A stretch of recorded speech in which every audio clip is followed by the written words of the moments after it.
મિત્રો, આપણે જે સરકાર વિશે માહિતી મેળવીએ છીએ કે સરકાર છે એની રચના કઈ રીતે થાય છે, દુનિયાના અલગ અલગ દેશોની અંદર કયા કયા પ્રકારની સરકાર જોવા મળે છે, તો ચાલો હવે આપણે જોઈએ સરકાર અને કાયદો.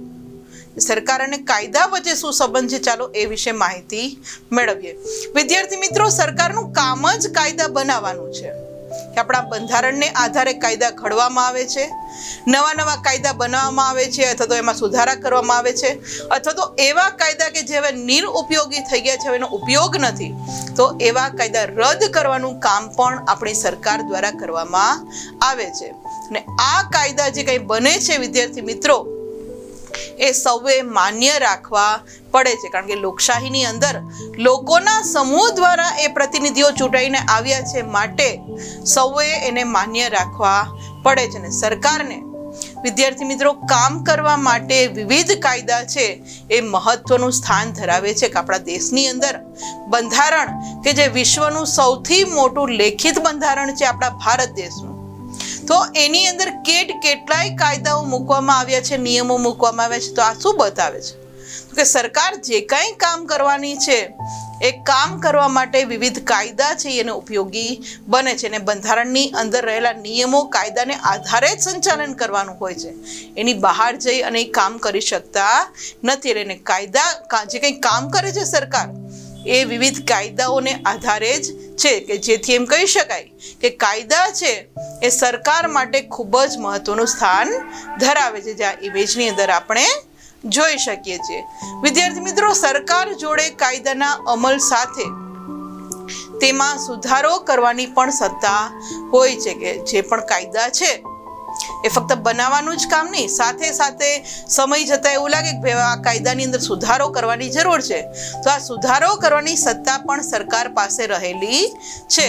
અને સરકાર છે વિદ્યાર્થી મિત્રો એ કાયદાને, સરકારનો જે કંઈ કાયદો હોય છે, આ સરકારના કાયદાને લોકો પડકારી પણ શકે છે, કે ઘણી એવી લાગે ભાઈ આ કાયદો છે બંધારણના નિયમોને બહાર છે, એવો કોઈ કાયદો બનાવ્યો છે તો લોકો એની સામે વિરોધ પણ પ્રદર્શન કરી શકે છે. અને પોતાના અધિકારો અને થયેલા અન્યાય સામે લોકો છે એ અદાલતનો પણ સહયોગ મેળવી શકે છે. કોઈ એવો કાયદો બનાવે કે જેથી લોકોના અધિકારોનો ભંગ થતો હોય, લોકોને અન્યાય થતો હોય, તો લોકો છે એ સરકાર વિરુદ્ધ જઈ, આ કાયદા વિરુદ્ધ જઈ અને ન્યાયતંત્રની અંદર, એટલે કે આપણું જે અદાલતો છે એનો પણ સહારો લઈ શકે છે. જે આ ઇમેજની અંદર આપણે જોઈ શકીએ કે આ સરકાર દ્વારા ઘણા એવા કાયદા સુધારા થતા હોય, એનો અમલ કરાવાતો હોય, પણ જ્યારે લોકોને એવું લાગે કે ભાઈ આ કાયદો આપણને ખ્યાલ છે, જ્યારે પણ નવો કાયદો આવતો હોય તો એના વિરોધમાં લોકો ઊભા જ હોય છે. એનું કારણ શું?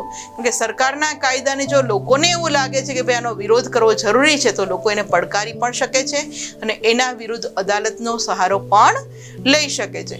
વિદ્યાર્થી મિત્રો, સરકારના કાયદા કે કાર્યવાહી સંદર્ભે લોકોને લાગે કે તેનું યોગ્ય રીતે અમલીકરણ થતું નથી, ત્યારે તેઓ પોતાનો અવાજ અદાલતની અંદર રજૂ કરે છે, કે જે પણ એને કાયદો કે કાર્યવાહીનો એવું લાગે કે અમલીકરણ નથી થતું, ત્યારે લોકો છે એ અદાલતની અંદર પણ એ જઈ શકે છે. અને જરૂર જણાય ત્યારે અદાલત છે એ સરકારને વિવિધ મુદ્દાઓ માટે સૂચન કે આદેશ પણ કરી શકે છે, કે એના દ્વારા જે કાયદા ઘડવામાં આવ્યા છે, જે સુધારા કરવામાં આવ્યા છે કાયદાની અંદર, અને અદાલતને એવું લાગે કે ના, ખરેખર આમાં સૂચન આપવાની જરૂર છે, આ આદેશથી બરાબર નથી, તો આવા અલગ અલગ મુદ્દા માટે અદાલત છે, આપણી હાઈકોર્ટ, સુપ્રીમ કોર્ટ છે, એ સરકારને આદેશ પણ કરી શકે છે. જે આ ઇમેજની અંદર આપણે આપણી સુપ્રીમ કોર્ટ જોઈ શકીએ કે સરકાર કાયદા બનાવે એટલે એનો અમલ કરવો એવું જરૂરી નથી, પણ જ્યારે એમાં એવું લાગે કે અહીંયા આપણા બંધારણનું ભંગ થઈ રહ્યો છે, બંધારણની બહાર એવા કાયદા બન્યા છે કે લોકોના અધિકારો ભંગ થાય છે,